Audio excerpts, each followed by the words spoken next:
Hello everyone, good morning. It's another lovely Wednesday and today we're having further mathematics.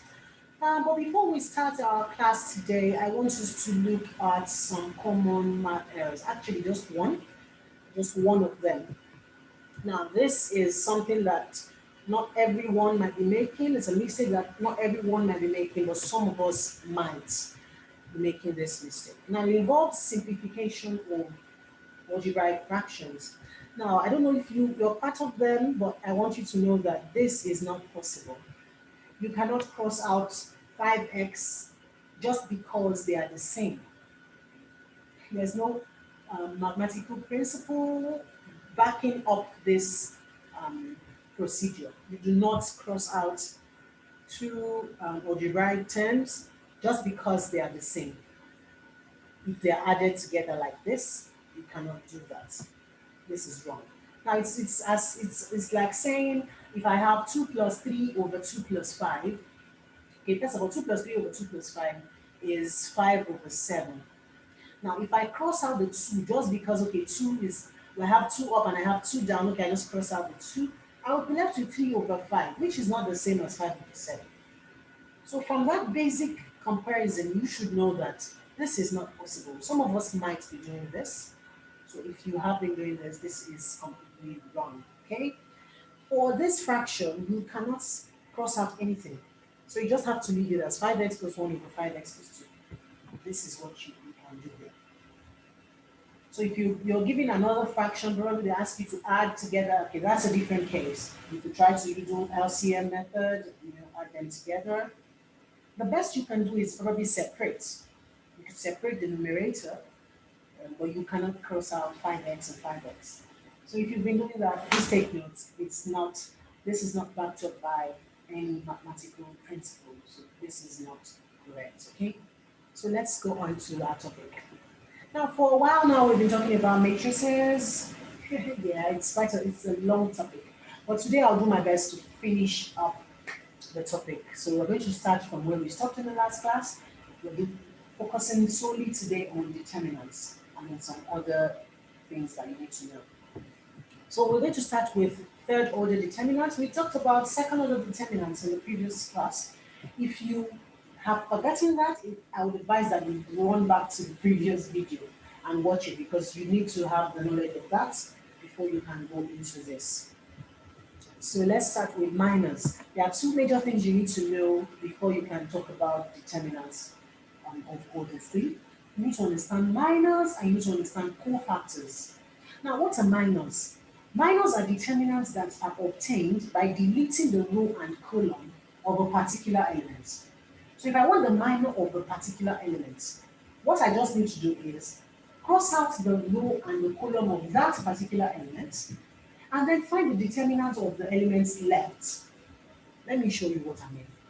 So for example, you have this as a matrix. That means the minor of any given element A and J would be capital Aij now. So how do we obtain these minors? So for example, the minor of element A11 would be obtained by crossing out the row and column of element A11. Now when we cross out the row and column, the remaining elements are A22, A23, A32, and A33. Now we would find the determinants of those elements, and that will give us our minor. Okay? The same thing applies for A12. Cross out the row and the column of A12, and you would get a minor. How do you obtain the minor? The remaining elements, get the determinant of those remaining elements, and you get your minor. Okay, so it's very easy peasy. Okay, nothing to worry yourself over. So let's take an example. Look at this matrix. We want to get these minors A23 and A31. How do we get A23? Let's start with A23. So first of all, we need to understand that the element A23 is minus 1. This element is A23. So we're going to cross out the row and the column. We cross out this row and we cross out this column. So what do we have left? 3, 4, minus 1, and 3. Then we obtain the determinants. Remember we talked about second order determinants? Just the 3 times 3 here minus 4 times minus 1. So that would give us 9 plus 4, 13. How do we get A31?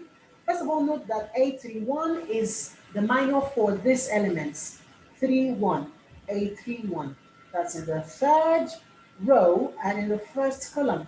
So we'll cross out the row, third row and the first column. So what we have left is 4, 6, 1, and minus 1. We get the determinant of this, and we should obtain minus 10. Please try to cross-check everything you're listening to and everything you're seeing. Write it down on a paper. It helps you learn better. Try to do it with your own hand, okay? Write it with your own hand and see. It will make it easier for you to understand. So that's how we obtain minors. Let's take it a step further and let's talk about cofactors now. What are cofactors? It's very easy. Don't let unfamiliar words make you feel like it's difficult. It's not. Cofactors are obtained when you attach signs to the minor. So the minor elements, when you attach signs to the minor, then you have the cofactors. So let's talk about each one of them. Let's talk about how the signs are obtained. Now, how do you obtain the signs for each element?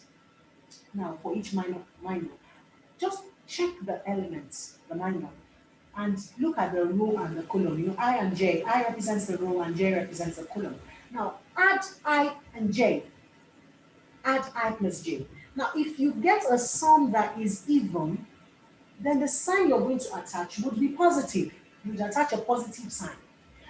But if I plus J is odd, then you would attach a negative sign. So it's even, positive, odd, negative. Even, positive, odd, negative. Now, what does that mean? In general, these are the signs you will get. So for A11, you know that this position here is A11. 1 plus 1 is 2. I think that's even, right? So plus. This is A12. 1 plus 2 is odd. And you see, this is minus. So it's as easy as that. As time goes on, you might not need to keep doing addition because you would be familiar with, the signs already. But for now, it's good that you know how these signs are obtained. So hence, now we've talked about minors, we've talked about cofactors. Let's talk about how the determinants will be gotten now. So how do you get the determinants? We're going to use the first row. We're using the first row. You can use other rows anyway, but I'm going to be using the first row. So A11 times C11. Remember that C stands for the cofactor, which is the sign attached to the minor. So A11 C11 plus A12 C12 plus A13 C13. You would see how this is, I'll break this down for you to understand. So let's take an example. For example, you have to find this determinant. You have to evaluate this and get the determinant. What do you do? What do you do? First of all, I want you to understand that we need to attach the signs. We need to attach the signs. So here we have plus, here we have plus, here we have minus, and here we have plus. So plus, minus, plus. That's the first thing you need to understand. Then we pick each element, 3, and attach the minor. 1 minus 1, 3, 5 is the minor here. Then for minus 4, if we cross out this column and this row, you have 2 minus 1, 1, minus 1 and 5. You can use a pencil when you're trying to do yours. Use a pencil, cross out the row and the column. And when you're done writing out the minor, you can erase the pencil. Okay, so it's good that you do that. Like I said, practicalize it yourself. So plus 6 into, the minor here. So by the time you do that, you just use the normal method for second order determinants and you multiply and you should obtain an answer. So look at this. Crossing out this column and this row will give you this. So that's what we have here. Then crossing out this row and this column would give you this. 2 minus 1 minus 1, 5. So, like I said, you can use a pencil. Crossing out this row and this column would also give you 2, 1, minus 1, and 3. So by the time you simplify, you would obtain this. 3 into 5 plus 3 minus 4 into 10 minus 1, plus 6 into 6 plus 1. Yeah, and then if you simplify properly, you will get 30. So please try to write it down, solve it, even without looking at what I'm doing. Since if you're able to grasp the concept I'm trying to explain, try it out. Write out the question and see if you can do it without looking at the video. That's how you perfect your knowledge. Okay, so that's an example on determinants. Now let's talk about simultaneous equations. This is one very beautiful application of matrices. Do you know that substitution, elimination, and graphical method are not the only ways that you can solve simultaneous equations? Did you know that? You could also use matrices. There's what we call the determinant method, and there's the matrix method. I would do that towards the end. The matrix method, I'll do that towards the end of the class. But I like the determinant method. Okay, so look at this. How do we solve simultaneous equations? Let's talk about the formula first. So you have a system of equations like this. Now, first of all, note that the determinants shouldn't be zero. The determinant of the elements, when you obtain the elements A11, A12, A21, A22, they shouldn't be zero. So to now get the value of x and y, you will do determinant 1 over the determinants to get x, and to get y, you do delta 2 over delta. Now, what is delta? What is delta 1? What is delta 2?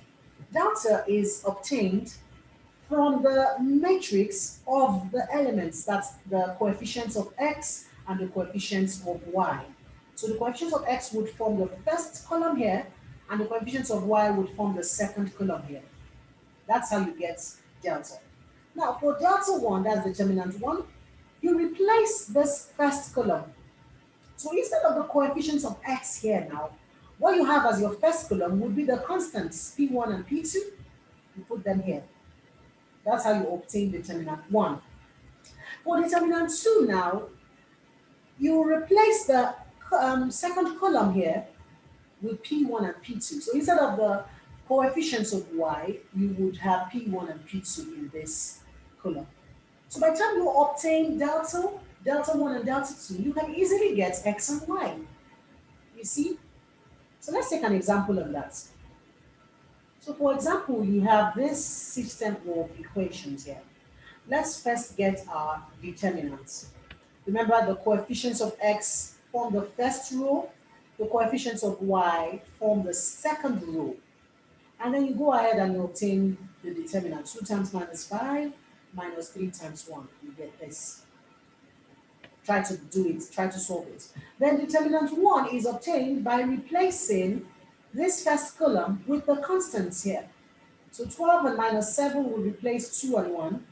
And you also do the same thing. You get your determinants. Okay? Then you do the same thing for delta 2. Replace the coefficients of y. There's this second column. Replace it with 12 and minus 7. This second column replace with 12 and minus 7. And do your multiplication. You would get this. Now, to get x, you would just do delta 1 over delta. So minus 39 over minus 13 would give us 3. And to get y, you would do delta 2 over delta. So minus 26 over minus 13 would give us 2. So voila, x is 3 and y is 2. Without substitution, elimination, or graphical method, we can still solve simultaneous equations. So it's amazing. Let's take a look at equations of order 3 now. So instead of just x and y, imagine that you have 3 unknowns, x, y, and z. What do? It's exactly the same thing. It's exactly the same thing. So look at this example. You would get your first determinant, but now we're going to have 3 columns and 3 rows, okay, instead of 2 columns and 2 rows. So the coefficients of x would form the first column, the coefficients of y would form the second column, and the coefficients of z would form the third column. And as usual, we would apply our rule for determinants. We'll find the determinants, plus, minus, plus. So you can see, this is plus, minus, and plus. Then you would get your minus by crossing out the row and the column. Please try it out. Cross out each row and each column and get your minus. Check if you're going to get the same minus that I have obtained here. If you do that properly and then you apply the multiplication here, you would get this. You know, one time minus 1 times 1 will give you minus 1, 3 times 1 will give you 3. You subtract, and you do that for each of these minus. You get 2 as your determinant here. Then you take this first column, the coefficients of x, would be replaced by 6 to 11. That's the constants. You replace this, 6 to 11. Do the same thing, plus minus plus, get your determinants. Get your determinant, do the same thing, cross out this column and this row, get your minus here. Do the same thing for 1, this elements. Do the same thing for this elements. And do your multiplication. Minus 1 times 1, minus 3 times 1. You get this. And you get 2 as your answer. Okay? Then to get delta 2, replace the coefficients of y with 6 to 11 as well. Can you see that?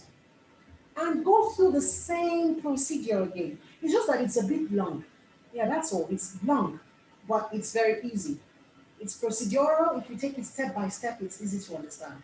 Then you do the same thing, plus, minus, plus, and then get your minus, you multiply, and then you get your determinant as 4 here. Now, but there will be a third determinant now, which would be delta 3, because, you know, we're dealing with third order equations. So delta 3 now, you would replace this coefficients of z with 6 to 11 here. So 6 to 11 instead of 1, 1, 1. And then you get your minus and you try to simplify the determinant. You should obtain 6 here. You should obtain 6 here. So check. Do the crossing out of the rows and the columns and check if you get the same thing I obtained. You can pause the video and check it out. Then get x as delta 1 over delta, which will give us 1. Y as delta 2 over delta, which will give us 2. Okay? So I need you to understand that this is not difficult. So next, we get z as delta 3 over delta. And that gives us 6 over 2, which is 3. So x is 1, y is 2, and z is 3. So it's a bit long, especially for equations of order 3. But I want you to know that if you follow the procedure, you know, step by step, it actually presents you a very simple method of solving these equations, especially for the third order, which might be a bit confusing for some of us, where we have to do from one substitution to another substitution to another substitution. You know, some of us don't really like that method. So you could try this out. Okay, so let's talk about the adjoint matrix now. The adjoint matrix. What is the adjoint matrix? Now, the adjoint matrix is very easy. It's a matrix that is obtained by transposing the matrix of all the cofactors of the elements. So first of all, let's break it down.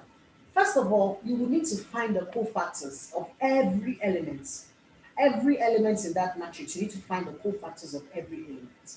Now, when you find the cofactors of every single element, you arrange those cofactors to form a matrix, a new matrix, okay? Then you transpose, and that's your answer. Let's break it down. Let's take an example to break it down. So look at this. We have to find the adjoint of this matrix A. What do? First of all, we need to find all the cofactors, like I said. So finding the cofactors, first of all, cofactor of A11 would be, you cross out this column and this row. 1 times 3, 5 times 2 will give you 3 minus 10. Remember to attach the signs. I told you that this will take a plus, this will take a minus, this will take a plus, minus, plus, minus, plus, minus, plus. So if you do it properly, try to verify that you will get the same thing. You could pause the video and do each element, cross out the row and the column of each element, and actually do it yourself. And you should obtain all the elements I have obtained as my cofactors. Then we would arrange all these elements into this matrix now. Okay, so our matrix will look like this. If you do it well, our matrix will look like this. Then to now get the adjoint, to get the adjoint matrix, all you need to do now is transpose this. So transpose this and you would get your adjoint. So our adjoint matrix now would be this row becomes the first column. The second row here becomes the second column. And the third row here becomes the third column. So that's our adjoint matrix. Okay? Now, please note something very important. This is a relation that you could actually prove. You could pick a matrix A. You could even use this one that we have done and prove this relation. But I don't want us to prove it in the video. We're just going to note it down. But you could try proving it. Try proving it. But it's an important identity, or it's an important relationship, because we're going to use it when we're talking about the next concept. So A times its adjoint is the same thing as the adjoint of A times A, and is the same thing as the determinant of A times the unit matrix. Remember that the unit matrix is represented by the letter I. We talked about that in the last class. So let me show you why we need this relation. Very important. So let's talk about the inverse. It's in the inverse that we would need this relation. So the inverse of the square matrix. Now, let's assume you have two matrices, A and B, and they're non-singular. That means their determinant is not zero, and they are square matrices of the same order. Now, if AB equals BA, and when you multiply, it gives you a unit matrix, then we say that B is the inverse of A. So to state that a matrix is the inverse of another matrix, it means that if I multiply those two matrices together, they must give me the unit matrix. Okay, they must give me the unit matrix. It's interesting. So we can denote the inverse of A as A inverse. That's how we denote A inverse. So from what we've said, what we're trying to say is that A inverse times A should give us the unit matrix. That's what we just mentioned. Now, but remember this, that's what I said. This relation is important. Remember that A times its adjoint would give you the determinant times the inverse. Sorry, times the unit matrix. Okay? So remember that. Now, if we multiply both sides of this expression, if we multiply both sides by A inverse, this is what we have. Just follow. This is what we have. A inverse times A times adjoint A equals A inverse times I times determinant of A. Now, remember that A inverse times A is I. A inverse times A is I, which is the unit matrix. So I adjoint A is the same thing as A inverse times I times the determinant. I'm trying to get somewhere, so just follow. So if I get rid of I on both sides, I have adjoint A equals A inverse times the determinant, right? If I get rid of I on both sides. Now, this is where I'm going. If we have stated categorically that the determinant is not zero, remember we said they are non-singular, then A inverse is adjoint A over determinant of A. So what we have succeeded in doing here is we have succeeded in expressing the inverse of a matrix in terms of its adjoint. You can see that. So, for example, I want to get the inverse of any given matrix. Okay, what do I need to do? It's simple. I just get the adjoints of the matrix and I divide by the determinants. It's as easy as that. It's as easy as that. Okay? So let's look at for a 2 by 2 matrix now. So I want you to take note of that. From the previous one that we did, we found the adjoint of that matrix. You can take it a step further and find the inverse by simply dividing by the determinant of the matrix. That's all. So look at this. For a 2 by 2 matrix, there's a shortcut for a 2 by 2 matrix. For any 2 by 2 matrix now, this is the adjoints. The adjoint of this 2 by 2 matrix is the transpose of this. So the adjoint of A would give us D minus B minus C. I hope you understand how we got this. This is obtained by finding the cofactors of each element here. Finding the cofactor of each element here. Okay, that's what we did here to obtain this. Then the adjoint is the transpose of this. Okay, so adjoint A would give us this. Now, if we are to apply that rule that we said that the inverse is the adjoint over the determinant, right? Adjoint over the determinant. Okay, so we have our adjoint as this now. The determinant is a D, that's A times D minus B times C, which is a D minus BC. So in a short form, if I want to write the matrix, the inverse of 2 by 2 matrix, I can just say that the inverse is 1 over A D minus BC into D minus B minus CA. Remember that the inverse of any matrix is the adjoint over the determinant. It's as easy as that. It's just that it will take you some steps. You need to take some cautious steps before you can obtain the adjoint. So this is the short, you could just learn this as a short formula for finding the adjoint of a 2 by 2 matrix. So you don't always have to go through the same procedure from the scratch, but even if you have to do that, there's no problem. So that is how we talk about, that's what we talk about when we're talking about inverse. Okay, just get the adjoint, then divide by your determinant. Okay, so look at the next thing. I told you that we're going to talk about the matrix method of solving simultaneous equations. We talked about the determinant method earlier. So look at the matrix method now. So let's assume you have some matrices like some equations like this. You could form a matrix from them. So if you want to write this in matrix form, pick the coefficients of x and y, like we've been doing, and form a matrix. Then multiply with a matrix, a column matrix xy, with elements xy, and that would also be equal to a column matrix minus 5 and 14, minus 5, 14. So we can write this is the matrix form of writing this equation, this set of equations, rather. So if we assume that A is this matrix, we say let A be 2, 3, 1, minus 4, then X, capital letter X, is the matrix of X and Y, and Y, capital letter Y, is the matrix minus 5 and 14. We're just assigning values now. Now, to solve this equation, let us multiply through with A inverse, with the inverse of A. Remember that AX is equal to Y. So we're going to multiply through now with A inverse. What would that give us? So A inverse times AX equals A inverse times Y.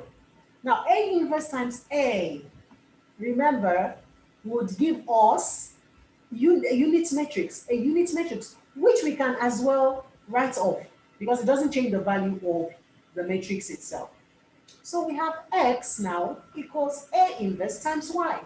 Now, what does this mean? It simply means that if I want to get my values for X and Y now, all I need to do is get the inverse of that matrix A, and multiply it by Y. That's all I need to do. So this is the matrix method of solving these simultaneous equations. So the inverse of A, remember this shortcut? The inverse of A would be this. Then we can obtain that as minus 1 over 11 into minus 4, minus 3, minus 1 and 2. Take note that this is A, B, C, D. This is A, B, C, and D. So to get D here would be minus 4. So that's how we are getting these values, in case you're confused. B is 3, so minus B will be minus 3. Okay, just take note that this is A, this is B, this is C, and this is D, if you're applying this method. Okay, so this is our inverse now. So this is our inverse. Now, we've been able to obtain the inverse.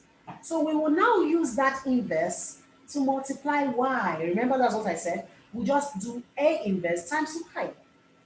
So this is our inverse. multiply by y. I hope you still remember multiplication of matrices. So take this first row, multiply by this column. Take this second row, multiply by this column. So we should have something like this. Minus 1 over 11 into minus 22 and 33. So if we multiply this minus 1 over 11 by 22 and 33, we should have 2 and minus 3. Okay? We should have 2 and minus 3. So automatically our x is 2 and our y is minus 3. So this is the matrix method. I actually prefer the determinant method, but it's also good that you know the matrix method for solving simultaneous equations. Okay? All right, so 2 and minus 3. So summary, a quick summary, we started from minus, talked about minus, we talked about cofactors, and then we moved on into determinants. Then from determinants, we talked about how to use the determinant method to solve simultaneous equations of order 2 and order 3. Then we went into the adjoint matrix, and after the adjoint matrix, we talked about the inverse of the matrix. And after that, we talked about, okay, how this inverse of a matrix is applied in the matrix method of solving simultaneous equations. So I want to believe that you have been able to get each and every one of these concepts. Now, if you're not able to get these concepts immediately, you could come back to this video and watch it. That's a good thing about this. You could watch it as many times as you want to. You could pause it, solve one or two things, play, pause, play. Right? So that's the good thing about these classes that we're having. So that's what we've talked about today. And as always, I want you to practice. So here are some questions for you. Here are some questions that you can practice. Remember that you can also add more questions for yourselves. You don't have to stop with this set of questions. Then you could also, well, this is not compulsory. I always say it's not compulsory, but you could visit quizzes.com and actually play some games on matrices and determinants. So we've come to the end of this topic.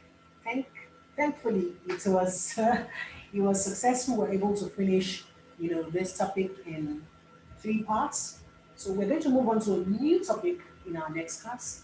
But remember, try to perfect your knowledge on this by practicing. Okay, so it has been lovely talking to you guys again. I'll see you same time in our next class. Bye-bye.